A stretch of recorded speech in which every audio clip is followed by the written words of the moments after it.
nós temos esse novo encontro.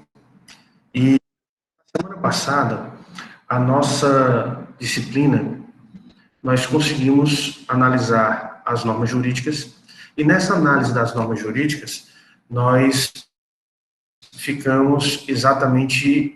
ainda estamos analisando as normas jurídicas, e nós ficamos exatamente nos campos da juridicidade, né? E, para facilitar aí o acompanhamento de vocês, eu vou fazer aqui a apresentação do material que a gente tem disponível para que vocês possam acompanhar, tá certo?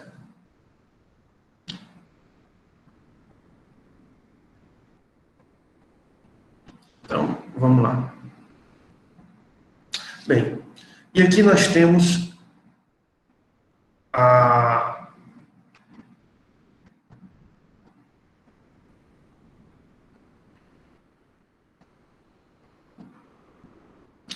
as instâncias de validade da norma jurídica. Esse termo aqui, instância, essa matéria que eu vou explicar para vocês é uma matéria muito importante, tá certo?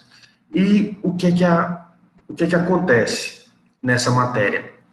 Além dela ser importante, eu queria que vocês tivessem uma atenção especial, porque alguns autores, eles podem falar de uma forma diferente. Então, tem alguns autores que chamam campos da juridicidade. Exatamente as formas ou como se entende o direito, né? Ou a forma de pensar do direito. Mas o que eu queria pedir para vocês é que vocês verificassem a importância desse tema, tá certo? Por quê? Porque quando a gente vai analisar essas instâncias de validade, ou esse campus da juridicidade, nós vamos avaliar de uma maneira diferente entre o setor público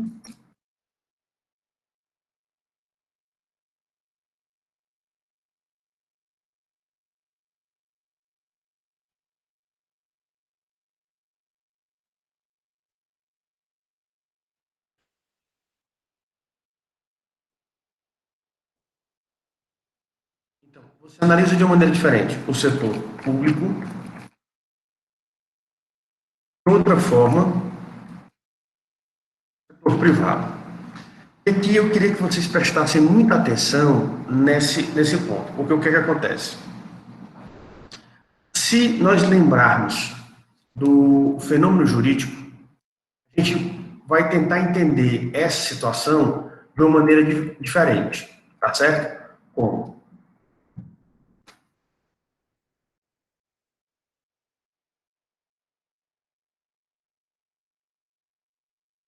Se vocês lembrarem, ocorre um fato. A este fato deve ser aplicado o direito, exatamente a norma jurídica.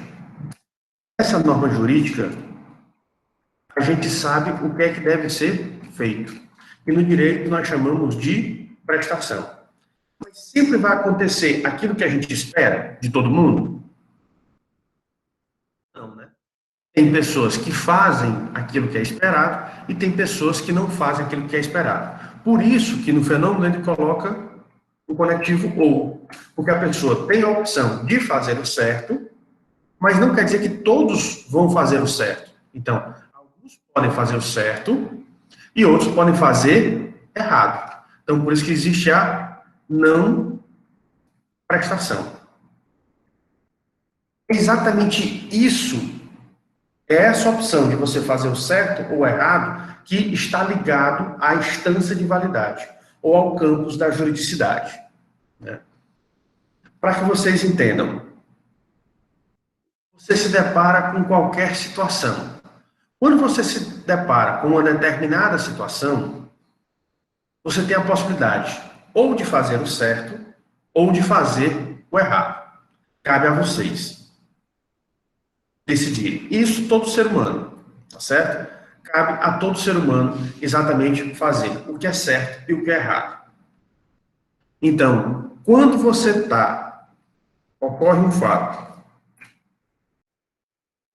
você tem Aplicação da norma jurídica. Resta para você exatamente fazer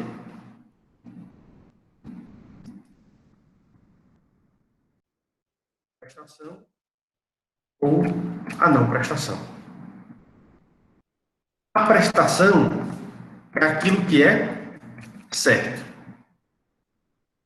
A não prestação é aquilo que é errado. Então, a todo ser humano, ele fica com essa opção de fazer o certo ou fazer o errado. Cabe a ele decidir o que é que ele vai fazer. Se ele vai fazer o que é certo ou se ele vai fazer o que é errado. No direito, nós chamamos o que é certo de legalidade ou licitude. Ele fez aquilo que era esperado pela comunidade, ou seja, aquilo que a comunidade exigia dele e esperava dele. E o errado é sempre quando ele faz algo que não é esperado pela comunidade, que na verdade é rechaçado. Por quê? Porque traz prejuízo a alguém. Então, é alguma conduta que prejudique, que traga malefícios a alguém que participa da comunidade ou a própria coletividade. Então, por isso que a gente tem que analisar essas situações. Então, quando a pessoa faz o certo, se ele faz o certo que foi previsto na norma jurídica, nós chamamos de legal. Ele está no ato legal. Legal por quê? Porque está de acordo com a lei. Se ele faz um ato que foi interpretado como certo, mas ele não está previsto na norma, esse ato é considerado lícito. Então, se a pessoa faz uma coisa certa, mas não está prevista em nenhuma norma jurídica, mas é tido como certo, então ele fez o lícito. E o ilícito é toda vez que ele contrariar o direito. Né? Esse contrariar o direito pode ser o direito no sentido mais lato, amplo, que seria todas as fontes do direito, todas as espécies de norma jurídica, né? Pode contrariar os costumes, pode contrariar a doutrina, pode contrariar a jurisprudência, os princípios gerais de direito, ou pode ser uma concepção de direito, ou fonte do direito mais estrita, que exatamente tem a ver com a norma jurídica, que é exatamente a lei. Né? Ela, pelo menos, que traz mais atenção, que gera maior atenção por parte do leigo. Tá certo? Então, por isso que nós teríamos esses campos. Os campos da legalidade, da licitude e da ilicitude. Mas esses campos, eles atuam diferente. Não é em toda parte do direito que eles atuam, certo? Eles podem ser interpretados de maneira diferente. Como? Você tem uma interpretação para o setor público. Qual é a interpretação do setor público? Só pode fazer o que está na lei. Certo? Então, no setor público, você só pode, os administradores, os gestores públicos, os agentes públicos, eles só podem fazer aquilo que está na lei. Então, toda pessoa, seja em posição de comando, seja em posição de execução das ordens, eles só podem fazer o que está na lei. Não se pode fazer nada que não esteja na lei. Ou seja, o que não estiver na lei, o que não estiver na lei é terminantemente proibido, certo? Então, o que não estiver na lei é terminantemente proibido. E aí você pergunta, professor, aqui, essa concepção de lei é realmente somente a lei ou é qualquer tipo de norma jurídica? É realmente somente a lei. Ou, num linguajar mais científico, mais técnico, seria a lei em sentido estrito. Já para o setor privado, é diferente. Onde, no setor privado, o particular, né, seria a pessoa que não tem ligação com o Estado, pode fazer tudo que não seja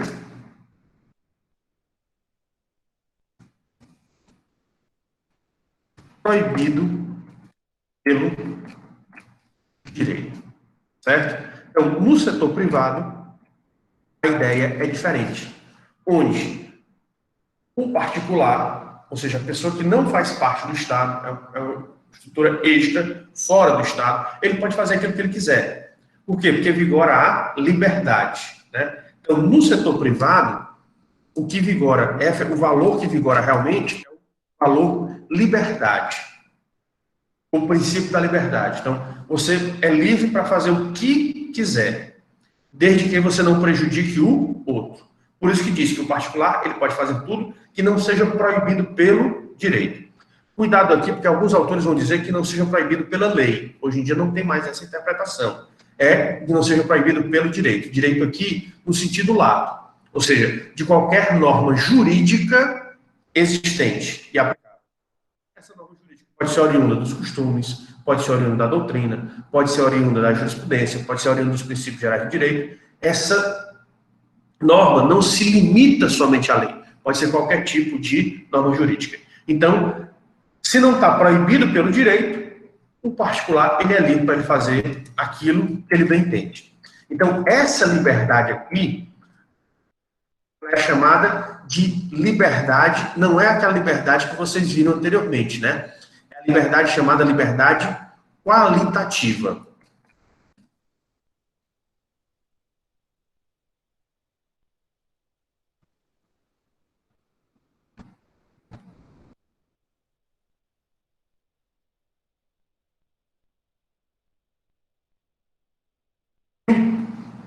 O que preza a liberdade qualitativa?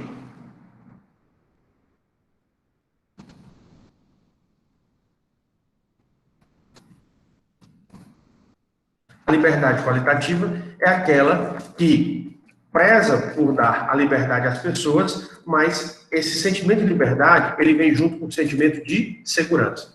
Então, eu sou livre para fazer aquilo que eu quiser, desde que não prejudique o outro. Isso me dá uma segurança, por quê? Porque os outros que participam da minha comunidade, todas as pessoas em particular, e até a coletividade, ela também é livre para fazer o que quiser, desde que também não me traga prejuízos. Desde que não me afete, não me prejudique.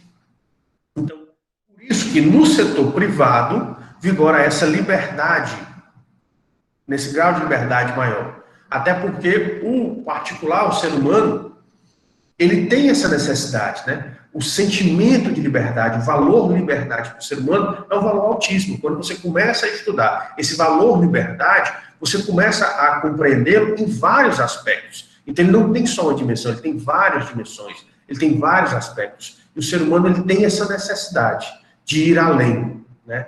Ele ultrapassa, porque ele ultrapassa não só materialmente, mas ele ultrapassa também mentalmente, né? A mente do ser humano ela é prodigiosa, então essa liberdade é uma liberdade num aspecto muito maior do que a mera compreensão que a gente tinha anteriormente. E por que o setor público ele é tão limitado?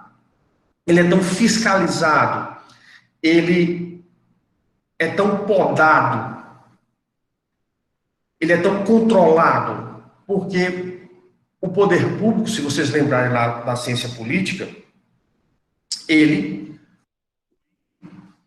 a situação em que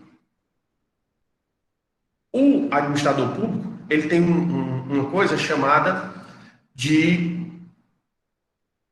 soberania, que é um poder. E esse poder é um poder gigantesco. E por causa desse poder, o Estado, ele pode fazer muitas coisas. E se ele fizer de maneira excessiva, ou se ele fizer de maneira errada, ou seja, se ele fizer um mau uso desse poder que ele detém, ele pode prejudicar as pessoas. Então, por isso que o melhor para a administração pública é você limitar. Então, por isso que na administração pública, ela só pode fazer aquilo que está na lei. Qualquer coisa que não esteja na lei é proibida pela administração. Então, você consegue controlar. Por quê? Porque tudo que ela vai fazer está na lei. Já no setor privado, não. Como lida com o ser humano, e o ser humano tem esse valor liberdade, então, por isso que, por este valor liberdade, é que você, prezando ele, dá o direito do ser humano de ser livre, né, de ultrapassar os limites, desde que não venha trazer prejuízo ao outro. Então, por isso que viola essa outra forma de pensar, onde, no setor privado, a pessoa pode fazer tudo aquilo que não seja proibido pelo direito. Tá certo? Vocês conseguiram entender essas ideias aqui? Alguma dúvida? Pessoal, no meu aqui não está travando, tá certo? Se vocês estiverem tendo esse problema aí de travar, assim, o meu não está apresentando esses problemas hoje. Então, eu pediria que, se fosse o caso, e vocês quisessem, vocês depois retornassem e acompanhassem a aula pelo YouTube, que eu vou deixar lá gravado, tá bom?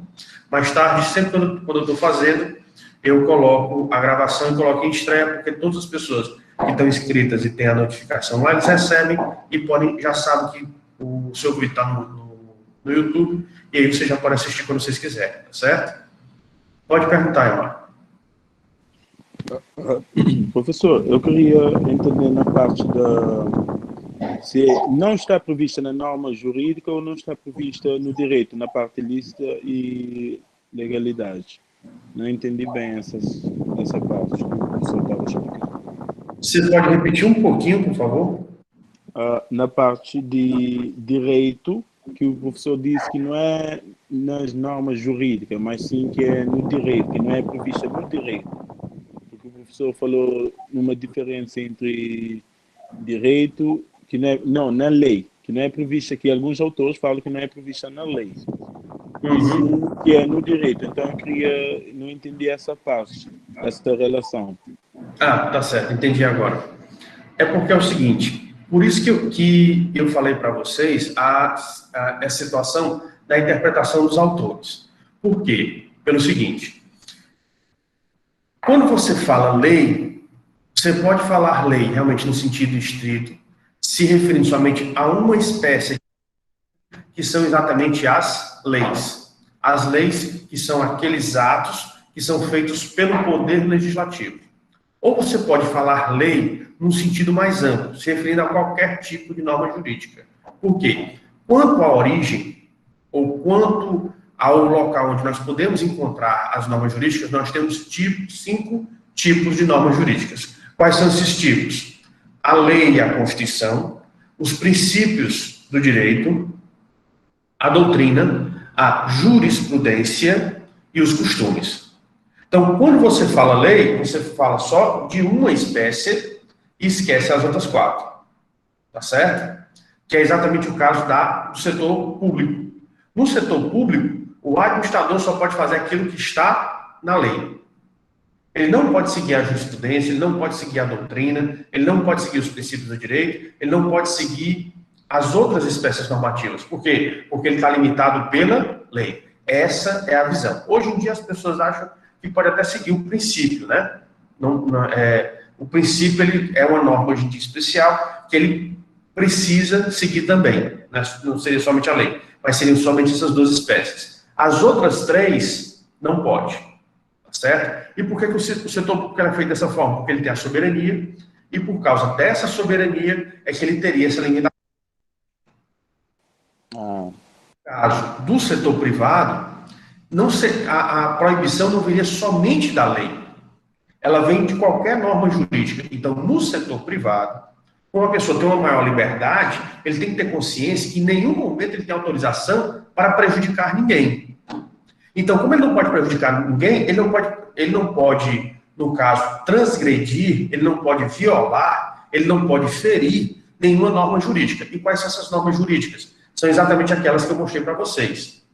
A lei e a Constituição, a jurisprudência, a doutrina, os costumes e os princípios do direito. Então, ele não pode ferir nenhum dos 5. Então, por isso que no setor privado, onde a pessoa tem uma maior liberdade, mas liberdade é essa qualitativa, porque você conjuga 2 valores, o valor liberdade junto com o valor. Aí, nesse caso, é que a pessoa ela tem que obrigatoriamente obedecer ao valor liberdade com segurança, e aí ela vai ter que obedecer a todo o direito, a todo tipo de norma jurídica. Então, você não exclui nenhuma. No setor público, você exclui. No privado, você não exclui. Ok? Ok, professor. Obrigado. Nada. E precisando, vocês podem fazer as perguntas que a gente está aqui para auxiliá-los, tá bom? Tá certo? Certo. Pronto. Pessoal, e aqui nós vamos chegar em uma outra situação em que é muito importante que a gente entenda. Por quê? Agora eu vou tratar com vocês exatamente da concepção atual sobre as normas jurídicas. Então, ela é uma concepção atual. Porque o que é que acontece? Existe a concepção anterior, onde a concepção anterior, ela remonta à Revolução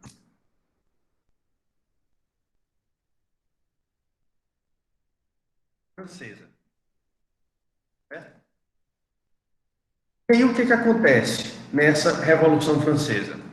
Se vocês lembrarem, a Revolução Francesa foi o marco de transição da idade, né? Por que foi um marco de transição? Porque foi a transição da idade moderna para a idade contemporânea. Hoje em dia, nós estamos exatamente na idade contemporânea. E aí, o que é que acontece? Naquele momento, a gente tinha que ver, nós tínhamos que lembrar que, na política, qual era a estrutura anterior da Revolução Francesa? A estrutura anterior da Revolução Francesa era a monarquia absolutista.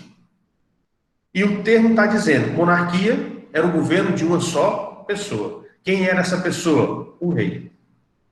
E esse adjetivo, absolutista, quer dizer que o rei ele era absoluto. Então, o que quer dizer isso? O rei mandava sozinho. Então, como o rei ele mandava sozinho, ele fazia aquilo que ele queria. E bem entendesse. Meus caros, uma estrutura dessa é compatível com a sociedade humana? O que é que vocês acham?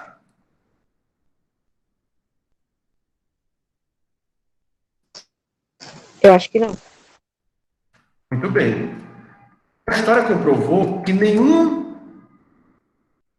forma de governo que é absolutista, que é ditatorial, que é totalitária, onde você coloca todo o poder na mão de uma pessoa, ela dá certo.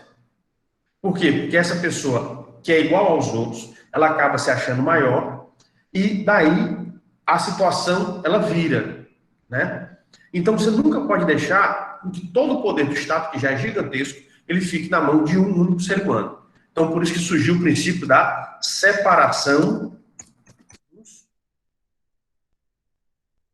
poderes. Onde, professor, por que isso daí é importante? Eu entender esse princípio da separação dos poderes. O princípio da separação dos poderes, porque você tem que entender que o poder do Estado é um poder gigantesco, que você não pode deixar nas mãos de uma única pessoa. Porque se ficar na mão de uma pessoa, essa pessoa vai se corromper. Não se corromper no sentido de dinheiro, mas se corromper se achando o máximo, se achando mais do que os outros. E aí ela passa a oprimir os outros. Então, por isso que na separação dos poderes, você tem três funções. A função do executivo, do legislativo e do judiciário, né? E aí o que acontece? Nesses aqui, você não tem mais a concentração dos poderes na mão de uma só pessoa.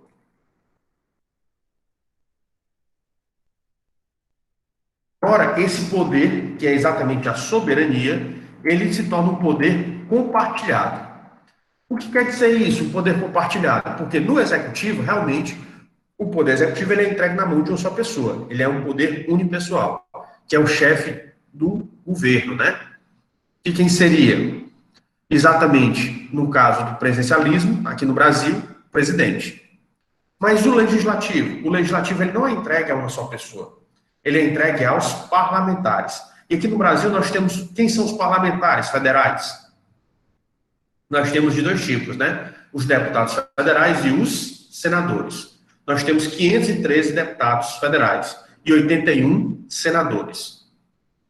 Então, esse poder ele já fica compartilhado. Ah, professor, e os presidentes das casas? Presidente do Senado, presidente da Câmara, até que está sendo muito discutido hoje em dia, porque nós vamos ter uma escolha desses presidentes, cujo mandato são de 2 anos, na próxima segunda-feira, dia 1º de fevereiro, né? Por que a discussão é tão grande? Porque ele organiza administrativamente, mas quem toma as decisões, efetivamente, é exatamente os parlamentares, é o conjunto dos parlamentares. Então, por isso você já começa a ter uma limitação maior, por quê? Porque já tem outras pessoas para limitar uns aos outros. E o outro poder é o judiciário, onde o judiciário ele participa dessa fiscalização, né? Porque se algum dos outros 2 poderes errar, e qualquer pessoa se sentir prejudicada, ela pode ir ao judiciário para que o judiciário ele possa intervir na situação. Então, por isso que a separação dos poderes ela foi importante para resolver a questão da monarquia absoluta.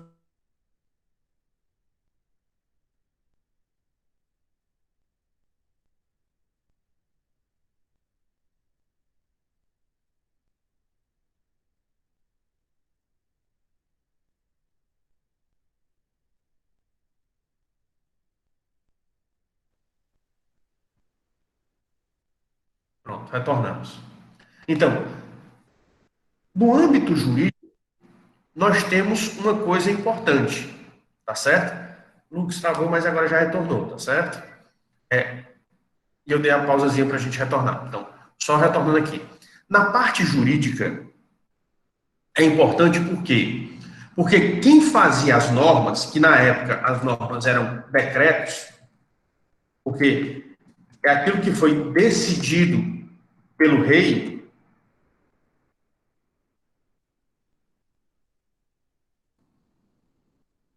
ou seja, uma pessoa só tomava as decisões e podia tomar a decisão que ele bem entendesse, e aí ele gerava todos os problemas, né? Porque ele acabava decidindo, julgando e também legislando, ou fazendo as normas, né? Então, para acabar com essa situação, é que foi concebida exatamente a lei. E essa lei, ela, diferentemente do decreto, ela era oriunda do quê? A lei deveria ser oriunda da vontade do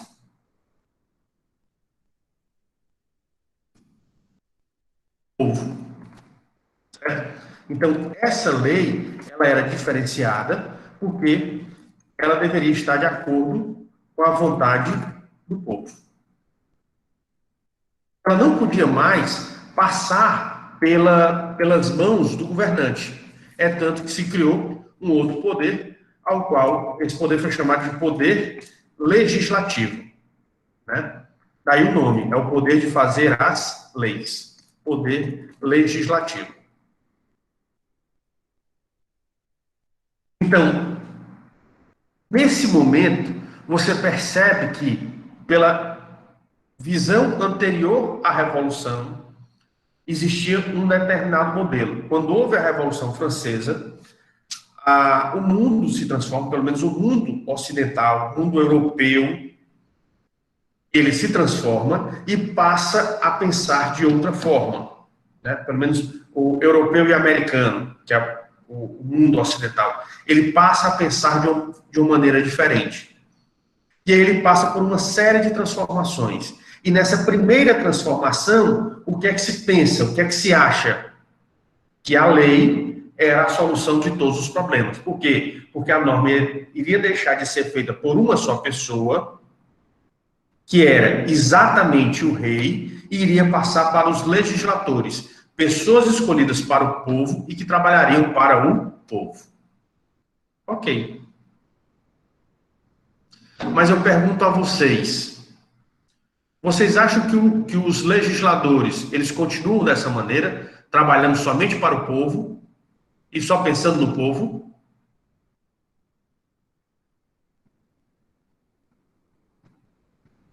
Muito bem, Salomé. Muito bem. Agradeço aí a participação de vocês. Então, o grande problema é que se pensou uma nova estrutura e essa estrutura, com o decorrer do tempo, ela se perdeu. Ela desalinhou, né? Então, como essa estrutura ela desalinhou com o decorrer do tempo, você precisava resgatar essa estrutura. Ou você precisava rever essa estrutura. Por isso que a concepção atual, ela só foi concebida com o Tribunal de Nuremberg. Tá certo? Então, a concepção atual, ela só foi concebida depois do Tribunal de Nuremberg.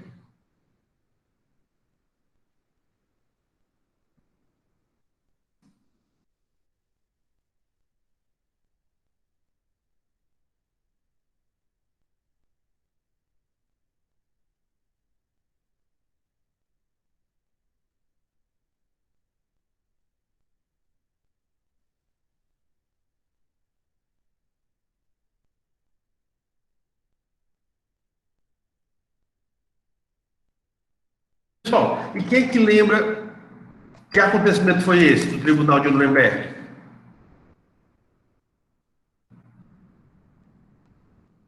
Alguém lembra? Lembrar o que, Pode professor? falar.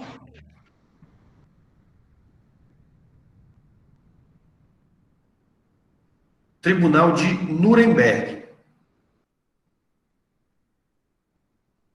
Nuremberg é uma cidade alemã onde ocorreu o julgamento dos nazistas.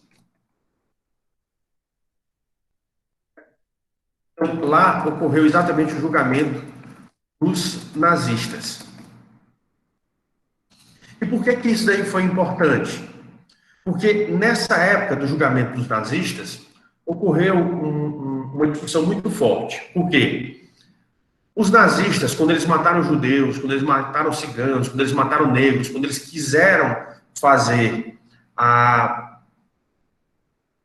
raça ariana, né, e legitimar todas as atrocidades para tentar conseguir a raça ariana, o que é que era importante, né, nessa situação? Que eles fizeram alteração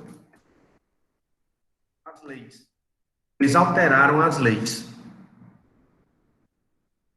E aí você se pergunta, poxa, então quer dizer que quando Hitler ele manda matar os judeus e todas aquelas pessoas que não estavam de acordo com a concepção deles de raça ariana, ele, antes de mandar matar, ele alterou toda a legislação? Alterou. E você se pergunta, e eles conseguiram alterar a legislação? Conseguiram. Conseguiram por quê? Por uma situação bem simples. A lei é um mero recipiente. A lei, ela é só um recipiente. E o que é que significa recipiente? Porque na lei, você coloca tanto coisas boas quanto você coloca coisas ruins, porque ela é somente um recipiente. Então, por isso que os nazistas, eles conseguiram alterar a legislação da forma que eles quiseram. Para que vocês possam entender, vamos pensar aqui uma forma de bolo. Uma forma para fazer bolo. Digamos que tem uma pessoa na sua casa que faz bolos deliciosos. Ou outro, quem não gostar de bolo, outro tipo de comida que você goste. E a pessoa, tudo que faz é delicioso. Você acha que se você utilizar a mesma forma, ou se você utilizar a mesma panela, e você, outra pessoa que não tem habilidade na cozinha, e fizer uma receita, seguindo o mesmo passo dela e usando a mesma panela dela, você acha que você vai conseguir fazer igual e delicioso como a comida dela? Com certeza não. Porque uma coisa é o recipiente, outra coisa é o conteúdo. São duas coisas bem distintas. E esse é o problema da lei, porque a lei ela é somente um recipiente. Ela não interfere no conteúdo, ela é só o recipiente. Então, o conteúdo tanto pode ser como da sua mãe, porque tudo que ela faz é gostoso, então ela coloca um conteúdo gostoso, como pode ser de uma pessoa sem habilidade e esquecer de colocar pimenta, esquecer de colocar sal, esquecer de colocar algum condimento, e aí o que é que acontece? Mas ela coloca no mesmo recipiente, e a receita não sai boa. Então, por isso que, nesse Tribunal de Nuremberg, a defesa dos nazistas foi: eu fiz tudo de acordo com a lei. Eu não fiz nada que contrariasse a lei. Então, nessa época, começou uma discussão entre o direito positivo e o que era o direito positivo. Era o direito baseado na lei. Ou seja, a pessoa diz: não, o direito ele se resume somente àquele que está na lei. E um chamado direito natural. Onde esse direito natural estuda exatamente aqueles direitos que são intrínsecos, que são imanentes, que decorrem da própria essência humana. Porque tem direitos que o ser humano ele não pode abrir mão por mais que ele queira. Por exemplo, o direito à vida. A pessoa não abre mão, né? É tanto que existem crimes de tentativa de suicídio. A saúde. Por que você não pode vender um rim ou qualquer outro órgão? Exatamente por isso, tá certo? Então, são essas as circunstâncias que você precisa perceber e precisa refletir. Então, começou exatamente essa discussão entre o direito positivo e o direito natural, tá certo? E aí vocês perguntam: professor, mas isso é importante que a gente conheça, que a gente entenda? É. Por quê? Porque isso vai gerar toda uma modificação da concepção, do pensamento daquela época para cá, tá certo?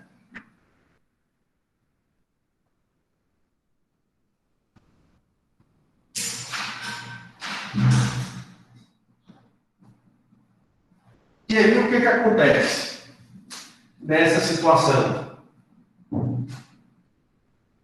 O Tribunal de Nuremberg, ele ocorreu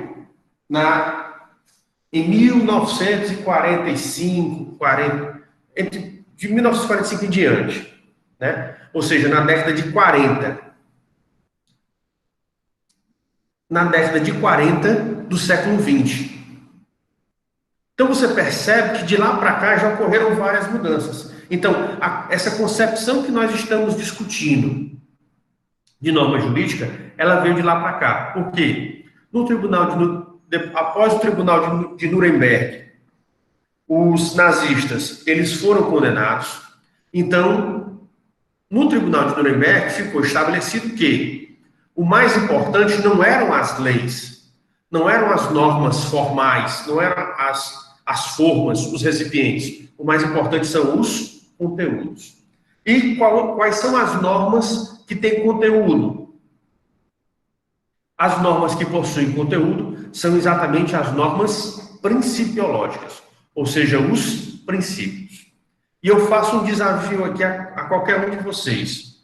Fale um princípio que não tenha conteúdo, que você não saiba o que ele quer dizer. Podem pensar aí, vamos dar uns 2 minutinhos para vocês pensarem em algum princípio que não tem conteúdo.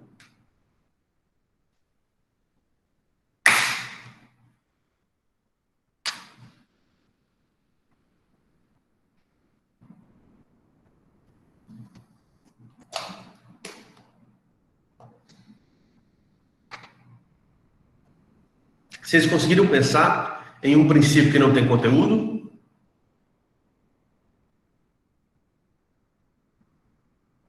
Não conseguiram, né? Porque qualquer princípio que você pense, ele tem um conteúdo. Ou seja, você sabe o que ele quer dizer, qual é a mensagem que ele está passando. Exatamente, amor. Para ser princípio, ele tem que ter conteúdo. Então, o Tribunal de Nuremberg, assim como a Revolução Francesa, ela foi um marco e conseguiu evoluir o direito. O Tribunal de Nuremberg, ele foi importantíssimo. Não só o Tribunal de Nuremberg, que julgou os nazistas, mas também o Tribunal de Tóquio, que julgou os japoneses envolvidos na Segunda Guerra Mundial. Onde, de novo, se tratou dessa situação entre o direito positivo e o direito natural. Então, eles foram marcos que serviram para o ser humano ele evoluísse. Hoje em dia, você só pode falar em direitos humanos ou direitos fundamentais por conta desses julgamentos. por conta desses tribunais, porque esses tribunais, eles mudaram a visão jurídica do seu momento e ajudaram a evoluir. Então, por isso que hoje se fala muito em normas-regra, como é o caso da lei, da jurisprudência, do costume e da doutrina. Então, essas são normas-regra. São normas jurídicas, normas que a sociedade diz como quer que os seus integrantes, que os seus componentes se comportem, mas são normas que são meramente recipientes, são fórmulas de como você fazer. Mas, infelizmente, elas não conseguem avaliar o teu conteúdo. Por outro lado, você tem as chamadas normas princípio. E aí, o que é que eu tenho de importante nas normas princípio? A norma princípio é que eu conheço, não o importante para elas não é a forma, é o conteúdo. Eu sei o que é que tem dentro, então não consigo ser enganado. Tá certo? Então, por isso que hoje em dia nós temos esses dois tipos de normas, essas duas espécies normativas, né? As normas regra e as normas princípio. Eu pergunto a vocês, esses dois tipos de normas, elas são iguais ou são diferentes?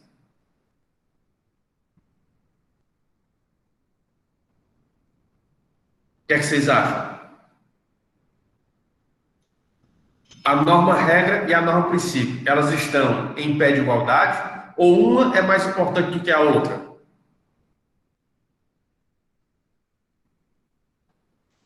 Eu acho que elas se complementam. Elas se complementam, ok, isso daí é certo. Mas eu estou dizendo em grau de importância. Ambas têm a mesma importância ou uma tem mais importância do que a outra? Eu acho que não. Eu acho que a norma-regra deve ser mais importante. Na visão do direito. No Tribunal de Nuremberg, o que foi que ganhou? Veja bem, quem é que defendia a lei? Que a lei... Os nazistas. Os nazistas. Quem é que defendia os princípios? O tribunal. O tribunal, que eram dos aliados. Quem foi que ganhou? O tribunal, os princípios. O tribunal, os princípios. Então, hoje em dia, não se reconhece que elas estão em pé de igualdade. O princípio é mais importante. Por que o princípio é mais importante?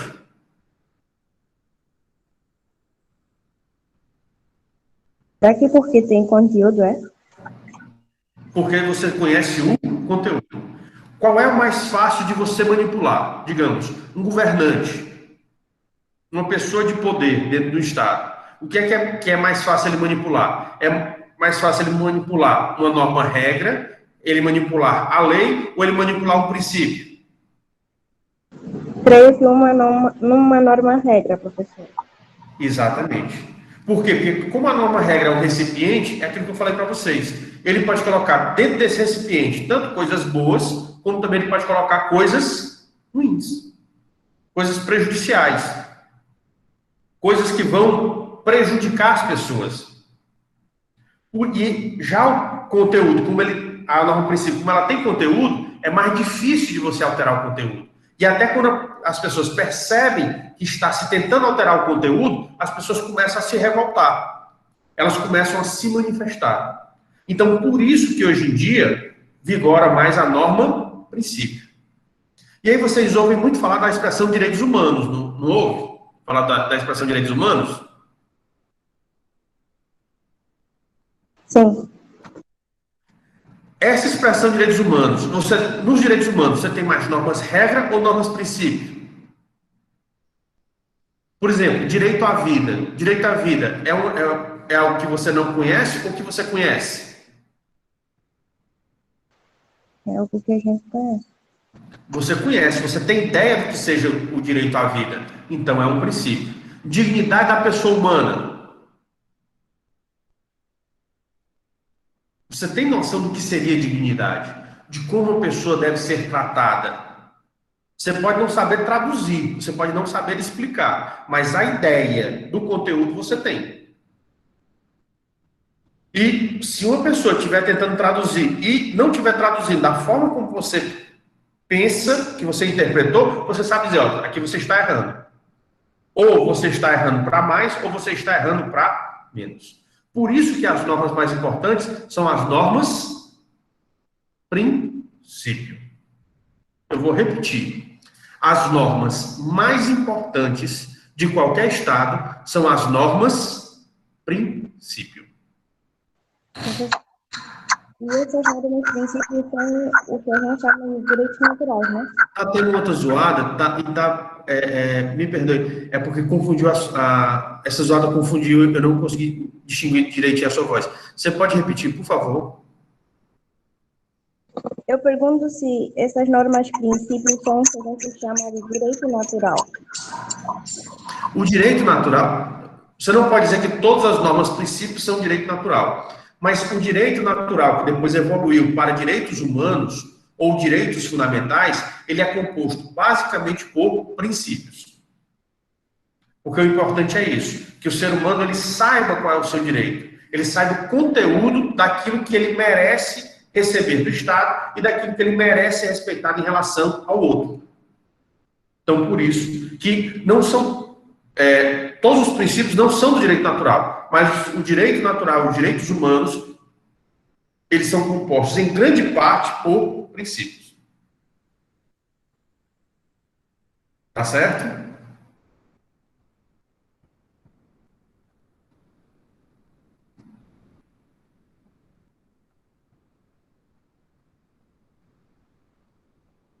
Bem, a outra, para você perceber essa situação das normas regra e das normas princípio, que eu queria aqui tratar com vocês, é exatamente outra situação. Qual é a norma mais importante de um ordenamento jurídico? Dentro de um Estado, ele organiza as suas normas, em um conjunto. A esse conjunto de normas do Estado se dá o nome de ordenamento jurídico. Pois bem, qual seria a norma mais importante de qualquer ordenamento jurídico? Do conjunto de normas de um Estado, qual seria a norma mais importante? O que é que vocês acham? Muito bem, Patrícia. É a Constituição. Pois bem, vocês acham que dentro da Constituição, as constituições, elas estabelecem mais normas regra ou normas princípio? Ou elas devem conter mais normas regra ou normas princípio? O que é que vocês acham?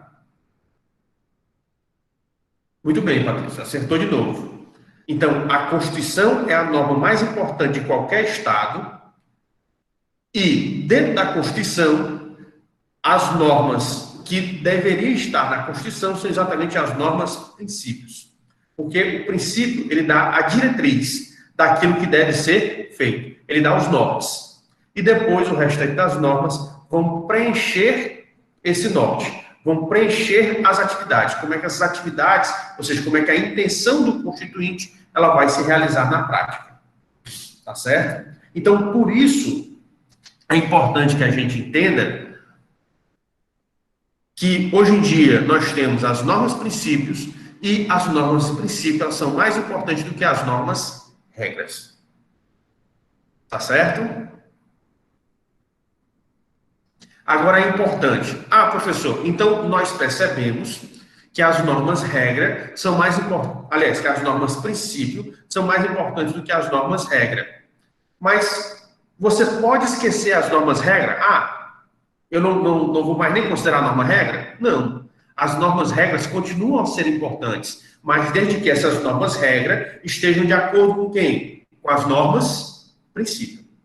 Tá certo? Então, quer dizer que você não vai dar mais toda a importância às normas regra, mas essas normas regras, elas não podem ser excluídas dos ordenamentos. Elas permanecem nos ordenamentos, até porque elas complementam aquilo que os princípios eles não conseguem traduzir. Então, eles são complementados ou são concretizados pelas normas regra. Ok? Vocês conseguiram entender?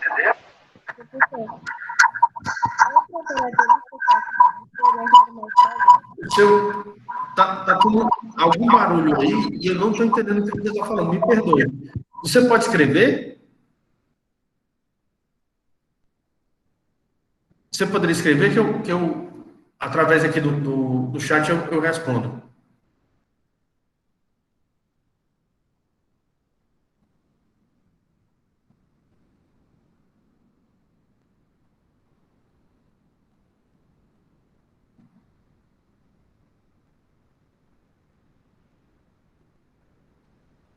Por favor, escreva no chat, que aí eu vejo e respondo. Escrevendo.